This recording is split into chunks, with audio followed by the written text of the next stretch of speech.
welcome to BFF Summer Binge, a show where we finally get the opportunity to review TV shows that have been brought up on Fan Friction. We're your hosts. I'm Ashley. And I'm Joe. And today's episode is one that you guys voted on way back in the day, Daredevil from Netflix. Marvel's Daredevil. You gotta the Netflix original series. Because you got to be specific about those things. Yes. This was chosen by Randall on episode 202 of Fan Friction. Which was an episode I fought in. Yep, and the question was, what is the best Netflix original series? So first we're going to go into our review of the show, then we'll talk about some of the question elements, kind of tweaking the format a little bit, and then we'll get to your tweets. And for those of you who see the world on fire and not necessarily don't really know, there will be spoilers. So let's get into our review.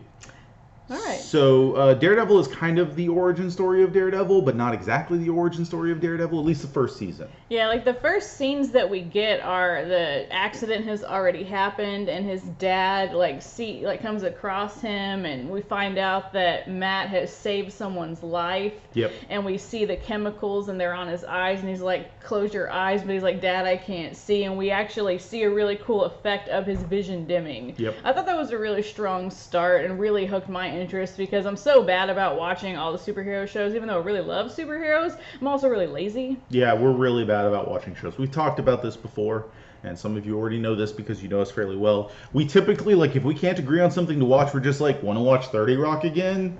Kimmy Schmidt. Because we're probably going to fall asleep and we won't miss anything. Or Futurama. Either way. Yeah. Here nor there. But it's I in general really appreciate the attention paid to these characters as people, because Daredevil is a relatively old comic series, like the 60s or 70s is when the character was created. So there are still some aspects of the character that are very old-fashioned in the comic sense, when villains robbed banks because rich and powerful, not because they're actually people with reasons.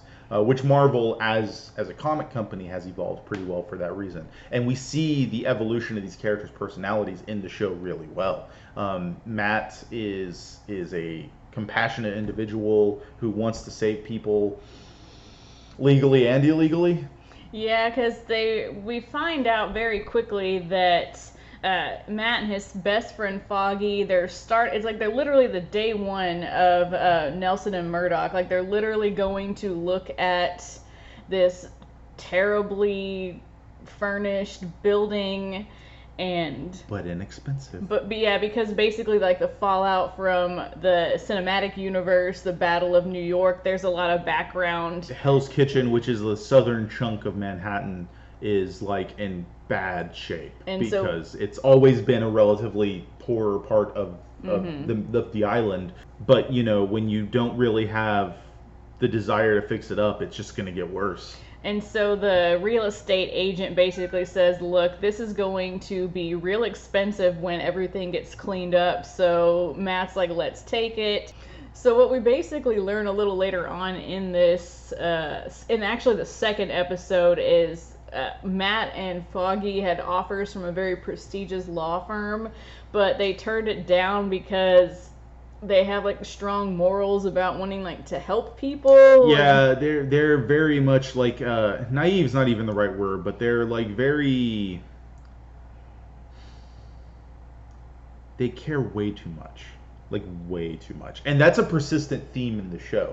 Because even from the early portions of the show, they're like, well, we need a client to keep the lights on. And then when they finally get clients, those clients pay in food, basically. Food and favors. Yeah, they get a whole crate of bananas in the second season. Yeah. A bunch of pies and different pastries. And that even starts in the first season where one woman's like, I can't pay you money, but I can give you this delicious rhubarb strawberry pie. Well, and then even Karen's like, well, thank you guys for helping me. I could work for free. I only meant one day, though. Yep. And that's another character, is Karen Page, who is, in the comics, I have learned since watching this show, a very sordid character and has a very troubled future in the comics. She's apparently relatively, new in the comics. She comes to Nelson and Murdoch first, But in the series, they imply pretty heavily from relatively early on that she has a very sordid past. I think Ben, who is the news reporter guy that she deals with in the first season a lot's the one's like, I did some digging on you and found out you have a pretty dark past. And, how are you going to find a job with a dark past like that? But we're introduced to Karen because she is spending time with a friend from work, and then someone breaks into her apartment and murders him. And yeah, she basically gets blackout drunk and then wakes up upon the scene, and the police are there. And so Foggy has a connection at the police department, and so basically they're like, we're your lawyers. Yep. And of course, Matt, because of his heightened senses, like, he basically is a human lie detector. Which is a super awesome skill to have if you're a lawyer.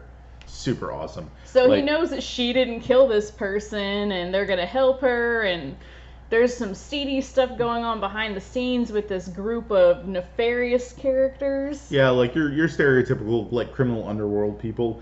You have your Russian mafia, your Chinese mafia, and your Japanese mafias in the city. Some kind of Jewish mafia too, like he's Leland's he's implied just like Jewish. money. He's like, I have money, I do money, I make money. That's what I do. Is like, there's books, I can cook them. You can call me the chef. That's what his nickname should have been, Chef Leland. What is it with guys named Leland being total jerks? Oh, Twin Peaks. Anyway, so yeah, we have these criminals meeting, and then they are not allowed to talk about their boss, but their boss has this liaison, Wesley, who is my favorite character. He's so horrible. He's fantastic though, because he's really horrible to everyone but Fisk. Which, by the way, we're not supposed to mention his name, but it's Fisk. Yeah. It's really funny too because he doesn't get the name Kingpin until the second season, but he also refuses to let anyone call him by his actual name, which is Fisk. Our introduction to a lot of these characters is relatively, like, short too. Like, we don't really know much about Wesley other than he's doing some shady things, and we don't know much about Madame Gao except that she's obviously has this air of superiority, and we don't know much about I can't remember the other guy's name, the ninja dude. Nobu. We don't know much about Nobu, except that he's also has this weird air of superiority, and he's angry all the time. He seems a little angrier than Gao. Gao's kind of like, this is a bad idea, but whatever, I'm an old woman, I'm going to laugh about this, whatever, I'm better than all of you. I clearly understand what everyone's saying, but I'm just going to keep speaking Chinese. Nobu's kind of the same way, except Nobu has this problem with, like, not getting angry about everything, because he gets angry about. And then Leland's like, don't you know what she said? It's like, he's Japanese. Like, that's not the same thing. Well, I just thought. No, dude, no. Hashtag racist old man. Yeah. Angry old man yells at clouds. Pretty much. But, so we're introduced to a lot of characters really quickly. And there's lots of references to the comics for people that know them. Going into the series, I didn't know any of them really until later. Like, apparently Madame Gao is a big deal in the Iron Fist universe. Nobu is again, we're in spoiler territory, so we can talk about it. It's revealed in season 2, and I read about this from the comics things. Nobu is intrinsically linked to the Hand, which is a big deal. This massive ninja martial arts clan that's existed for generations, like hundreds of years, and they're practically immortal, and they have magic and all sorts of other crap. So this begs the question, and this was brought up in Ant-Man. Why the hell aren't the Avengers brought into this? Like, why the heck has nobody called them? Like, when it's just like Fisk and some criminal underworld stuff, I get that. I get why they don't try to reach out to the Avengers for something. But when suddenly it's a global Illuminati-style ninja clan, why are the Avengers not contacted? They got a dude who has a magic hammer, and Iron Man, and Captain America, and the Hulk. You know who's going to stop an army of unkillable ninjas? The Hulk. I'm sorry. But, like, Daredevil's like, no, I'm going to go this alone. Yeah, and I also like that his costume is very homemade, like literally like he's just dressed in black, like, you know, a typical like ninja costume, and he hides his face because, I mean, he doesn't really need to see anything. Yeah, it's true. So he has the best way to make masks. He just doesn't even need eye holes. Whatever. Which I brought up the first season is his origin story, and it really is. Because he doesn't don the costume until literally like the last episode of the first season. He's not Daredevil until the beginning of season 2, practically. He is called the Man in Black at first, and I think when he starts getting notoriety with the press, he becomes the Devil of Hell's Kitchen, and things build up. But he's not Daredevil until like season 2 practically. And which is very interesting considering that Matt is a very faithful person. He's Catholic. He goes to confession. So the fact that his moniker is the Devil. Yeah. The Devil of Hell's Kitchen. It's just like there's layers of it like right here that's just like stacking pretty bad. And that's the duality of the first season. Is Hell's Kitchen is at the same time a terrible place and a fantastic place. Because in Matt's eyes and Foggy's eyes, Hell's Kitchen is this place with charm, with culture. It's just a bunch of people that can't really afford to live other places, that are trying to make an honest living in Hell's Kitchen. But at the same time, the criminal underworld is almost like exclusively set up here. It's like Hell's Kitchen is like a 6-block area practically, like a 6-square block area, but it is the most concentrated form of parts of crime in the MCU, like short of like gun running because of Justin Hammer or something like that. It's like there's just so much chaos there. It's insane. But like Matt and Foggy both grew up there. Wilson grew up there. Everyone is tied to this part of the city. So it becomes like this nexus point of everything important in the Netflix Marvel universe. But we need to talk about another character for a minute. All right. We've mentioned him. We shouldn't have said his name. He gets really upset when we do. Uh-huh. But we're going to talk about Wilson Fisk, a.k.a. the Kingpin, played fantastically by Vincent D'Onofrio. I absolutely love this character. Yeah, even though he is definitely one of the worst people in Hell's Kitchen. Like, he literally bashes a guy, like decapitates a guy with a car door. Okay, to be fair, the dude was a Russian mobster, a Still, leader of a Russian mob. Still, that was probably one of the most brutal scenes that I remember seeing. That kidnapped children. Yes. Again, I'm not saying that he wasn't a bad person. I'm now, just the saying, reason he decided to beat this man to death, because he embarrassed him at dinner in front of a woman. In front of the woman he likes, so he meets at the art gallery because he loves that painting that reminds him of the wall. That is also makes him feel lonely. As Wilson Fisk has had a very bad childhood. His father was very abusive, and see, at the end of the day, here's the thing: like Daredevil does a really good job of humanizing its characters, all of its characters. With the exception of like Nobu, like you don't really ever feel like he's a person. He's just kind of a machine.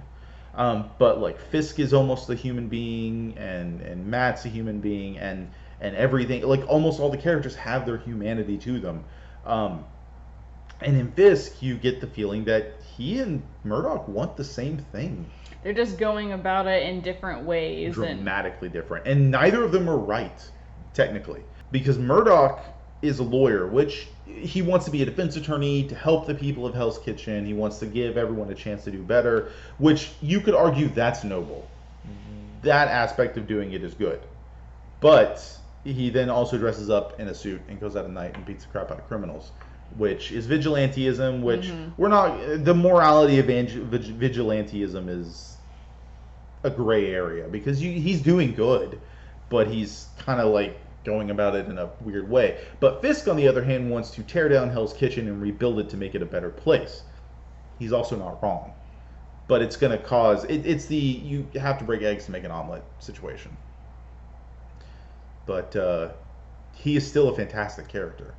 Definitely scarred by his childhood as well. Like the way he interacts with people, it's almost like he has some kind of like trauma-induced like mental disorder maybe. Yeah. Where he's very his life is very compartmentalized, and he's very much a man of his routine. And if anything strays from like what he wants, like he gets very upset. Like again, that's why he bashes or decapitates that guy with the door. And yeah, you brought up that his life is compartmentalized and everything is orderly, and they show that in one episode. You see his home. He's got his closet is this like perfectly compartmentalized object. Like he opens his closet at one point, like he's got this big walk-in closet. He opens part of it, and there's his suits just lined up. It's almost like they're day-for-day suits. Like he wears this one on this day, and this one on this day, and this one on this day. So yeah, it's a very interesting concept. And The thing is, like, everybody in this show makes terrible decisions, and everything around them is related to those terrible decisions. So, like, Fisk probably would have won. Everything would have gone great if he didn't fall in love with Vanessa. Mm-hmm. And I'm not saying he doesn't deserve to fall in love and they don't deserve to be together and blah, blah, blah. That's not the point I'm making. It's that because he fell in love with her, he started the instability in his little criminal organization that he had built up. Because the Russians would have been part of the organization, but he got upset.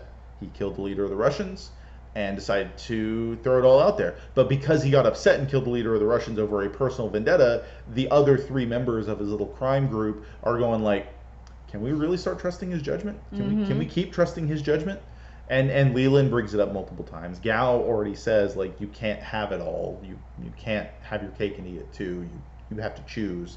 Nobu seems relatively loyal, as loyal as he can be, but he's there for his own ambition, so it's not really the point. He's just, this is a convenience situation.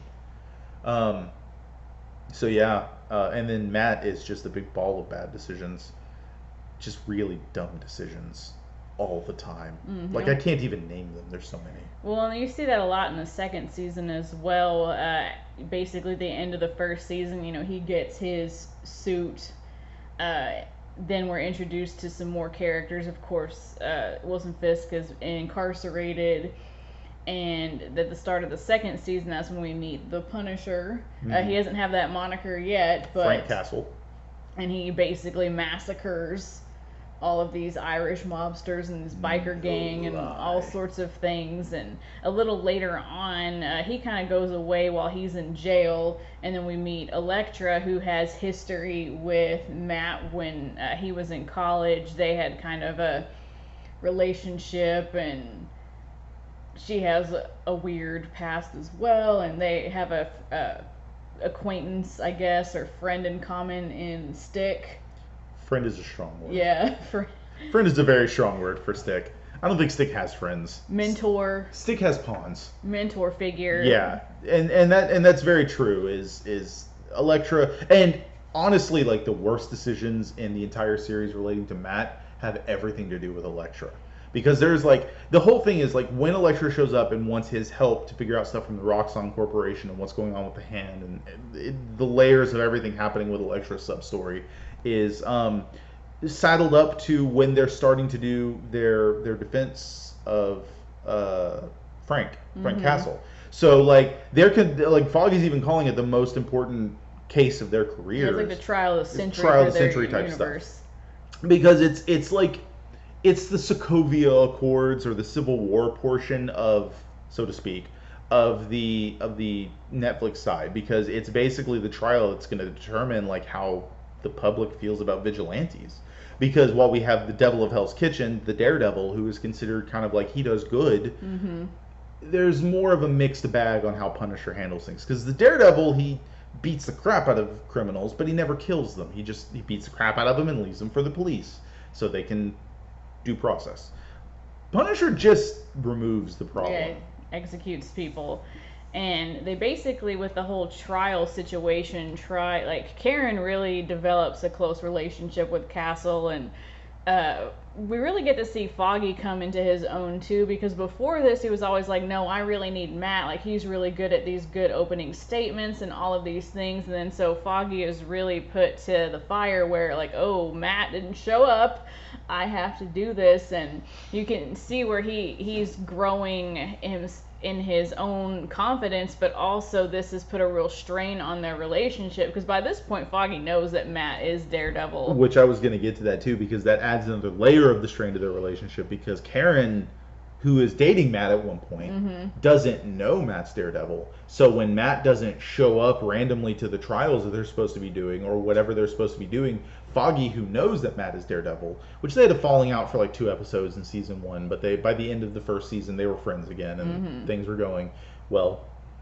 But Foggy kind of has this constant throughout season 2. He's like, Matt, you got to stop. You're going to get yourself killed, and blah, blah, blah. So at this point when they're doing the trial, every time Matt doesn't show up, Foggy has to basically lie to Karen for Matt, and they're almost like a family unit, the 3 of them now. They care about each other. and that's the thing. Elektra just makes Matt make these terrible life choices. He could just say, no, stop calling me, and hang up when she calls. Mm-hmm. But please don't take your money away. We can't pay the bills without it. Because she's the one that basically gives them enough money to survive. Because again, they're getting paid in fruits and pies. I'm sure at some point they were paid by some of their clients. Mm-hmm. All right, so we talked a lot about some plot points. Are there any criticisms that you have about season 1 or season 2 of Daredevil? I feel like some of the storytelling in season 2 is a little disjointed, but when they're adding so many extra characters, it kind of becomes that problem. Like part of season 2 is less the Daredevil show and more the Frank Castle show.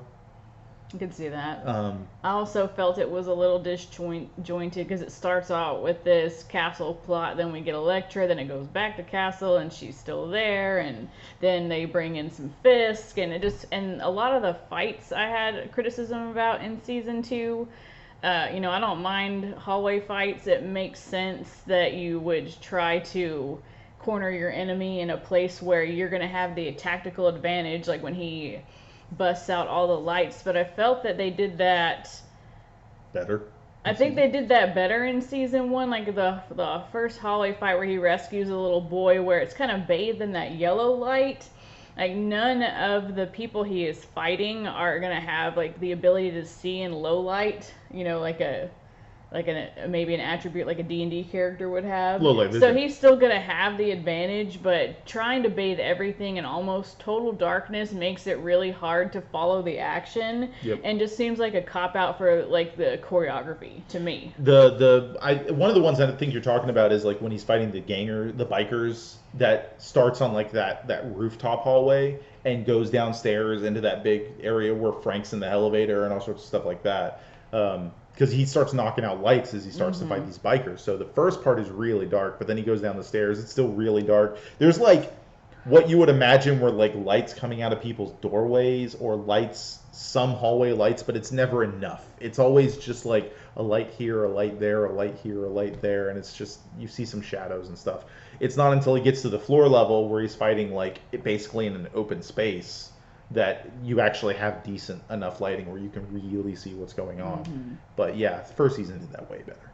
Yeah, and I felt the first season was just a little more cohesive and a stronger plot, but I'm usually more of a fan of the first seasons of shows, especially in a lot more modern television.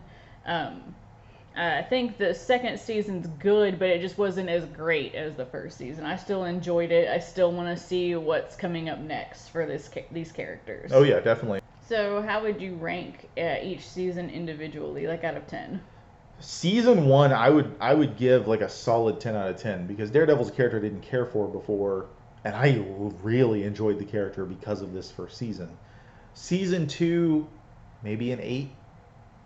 Maybe as low as a 7 even, because while it had all the characters I loved, because they added so many extra, it's just kind of like a mess. Okay. It's a good mess, but it's a mess. It's like when you mix all your food you really like together on the plate and you just have a big food pile. I could see that. I would go 9 for the first season, and then maybe, I think I'll probably go 7 for the second season, because again, it's not bad. It's just nowhere near as good as the first. Yeah, it just wasn't as good.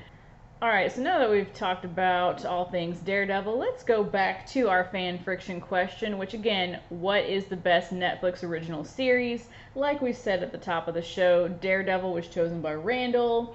Your opponent Liberty chose House of Cards, and you chose Stranger Things. So seeing all of those choices, how did you feel going into the fight, knowing that you had some knowledge about obviously your show and House of Cards, but not necessarily Daredevil? I felt relatively confident.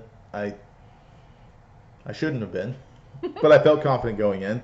Stranger Things was new, and I kind of felt it was like that whole, like, not only is it a really good show, but it has the shiny new, that new car smell. So I kind of had that feeling of like tactically superior advantage. And season 3 of House of Cards was trash. But we didn't know much about Daredevil going in because I think we watched like 2 episodes. Yeah, I forgot how we tried to watch as much as we could before your fight, and it's like, well, this is really good. You're gonna kind of. It was an uphill battle. Yeah. But in general, I felt confident. I should not have been, like I said. Do you remember what your alternate choice was? I do not right now. But we could probably go look that up somewhere. I could probably find it out. I probably have it written down. Yeah, we flash it on the screen if we find it. Yeah. I think I told you to go with Kimmy Schmidt, which is what I would have gone with. And thinking about it, I think that was my alternate, was Kimmy Schmidt, because I felt someone else would try to choose Stranger Things. Oh, okay. But apparently nobody did. Yeah, I think Kimmy Schmidt probably could have had a decent chance because I think at that point it was already 2 seasons in, and I think what really hurt you in your fight was the fact that Stranger Things is only the 1 season so far. The new season comes out in October, so it's like, yay, it's good, but where could it go from here? Whereas even with House of Cards having the bad third, I guess it was 3rd and 4th season at that point. And 5th now. Yeah, but back then it was just the 3rd and 4th, and I don't know if people hit that so much in the fight. No. But I just realized what I could have done to make it a better fight is like, mine is unlimited potential. You guys are based off source material. True, but okay. Stranger Things, to be fair, takes a lot of spiritual and thematic elements material. From other things from the 80s. The other 2 are literally from other sources. That's true because Daredevil's a comic and House of Cards is a British television show originally. Yeah. And it's not like Frank Castle could one day get superpowers because it's based off of a realistic American government type situation. Did you say Frank Castle? Because his first name is Frank. What's who? Frank Underwood. Oh, yeah, Frank Underwood's not going to get superpowers. Yeah. His superpower is lying. And being charming with that strong southern accent. But yeah, it's in general, I should have used that. The unlimited potential in mine is the only one here that's even relatively original. Yeah. Look, inspiration is one thing. Are you going to say Weird Al is not original? That's true. I'm just giving you a hard time. I know. Because, Kimmy Schmidt. You should have gone with Kimmy Schmidt. You mean all the jokes they didn't use in 30 Rock? Oh, anyway. So let's go look at Twitter where we asked a question about Daredevil. Because why not? Because we always like to get your input on stuff, and it's fun to just kind of joke around and mess around with stuff. So for our upcoming Daredevil stuff, we asked you the following question. Who would you like to see as a villain in the upcoming seasons of Daredevil? Our friend Brian at Herskely suggested Bullseye. Yep. An iconic Daredevil villain, one that is an assassin who never misses and all sorts of stuff. He's a psychopath, and he's got adamantium bones, and he's an awesome villain. It's a shame he doesn't get as much love as he should. I even had a suggestion for casting. Yeah, a couple of suggestions, actually. But I think the better of the two, and this goes because we've probably been watching Burn Notice as of late, I recommended Jeffrey Donovan, who played Michael Weston in Burn Notice, because he's got a big range of capability. Yeah, if you've never seen Burn Notice, he plays a spy, and he always has to go undercover, and so each of his cover IDs has like a unique accent or like cadence to like how he presents himself, even if he's using like a regular voice, like how he speaks, and he's very versatile. Yep. So I could see him doing that part. Yeah, totally. So Mr. Hankins at Mr. Hankins Opus, I love that name, suggested Typhoid Mary or Tombstone. Even said Tombstone would be good for Luke Cage, but even said Bullseye at the end, because Bullseye, like I said before, is the iconic Daredevil villain. But yeah, Typhoid Mary or Tombstone, both villains I don't know a whole bunch about. I know Typhoid Mary was a bigger villain in the 90s, and I think she's even got a romantic link to Daredevil at one point. But it would be interesting to see. Kim Hanley at _Kim Hanley said that the ninjas did give Daredevil trouble by being too silent. I'd like one of the villains at the other end who overloads or manipulates his senses. Oh, that'd be awesome, like a Mysterio situation, or somebody that uses sonic powers. I don't know enough about the Rogues Gallery of Daredevil. Perhaps somebody does have like sonic stuff, because overloading his senses would be intense. Eric Ossenmacher at Bunk Bunker suggested another season of Kingpin. They already have the perfect villain. Why just Why just sit on him and not to develop someone else? And I get that. Kingpin's a really good villain, and they could use Kingpin to even introduce some lesser villains. Maybe Bullseye. Don't know. And last but not least, Pat Zickigans at Not Going to Help suggested Gladiator. Also a villain I don't know that much about, but it could be cool. Yeah. We could also possibly see some decent Spider-Man villains. Like I could see Mysterio doing pretty well, which would be my choice, by the way. All right. Yeah, I was just gonna say Bullseye because that's who I know of from the movie. Oh God, the movie. But you want Jeffrey Donovan to be Yes, Bullseye. Jeffrey Donovan is Bullseye, not whatever Colin Farrell was doing. I was weird imprint in his skull, and like I could have done without the weird skull scar. Yeah. That would have been. I could even tolerate Colin Farrell, but then they're like bald with this Bullseye just like engraved in the freaking forehead. That was a bit much. Yeah, I will say I liked this Elektra better than the other one from the movie. I believed this Elektra was a killer. Yes, the other one was like, I'm pretending. Yeah. Look at me. Anyway, that's about all the time we have for this episode. Yeah, we hope you enjoyed it. We have some more stuff in the pipe for more watching. Mm-hmm. Yeah, next time we will be reviewing Ash vs. Evil Dead. So super excited about that. If you want to keep up with the conversation, you can always leave a comment on this video, like it if you liked it, hit that subscribe button if you haven't done so yet. You can follow both of us on Twitter. I am at @_Mrs. Davis. I'm at Drake Masters. And we also have a new account that you can follow, our combined Geek to My Nerd with underscores between all of the words. We also have a Geek to My Nerd channel where you will be live streaming video games. I probably will be live streaming some Fallout this week. We already have Wolf Among Us. We're doing Tales from the Borderlands. We did Dead Nation and the game Home. So check us out there if you enjoy our personalities. We'll be live streaming from there, so you can join the conversation while we play and make fun of us for being terrible at video games. Because we are pretty terrible. We have fun, but we are bad at them.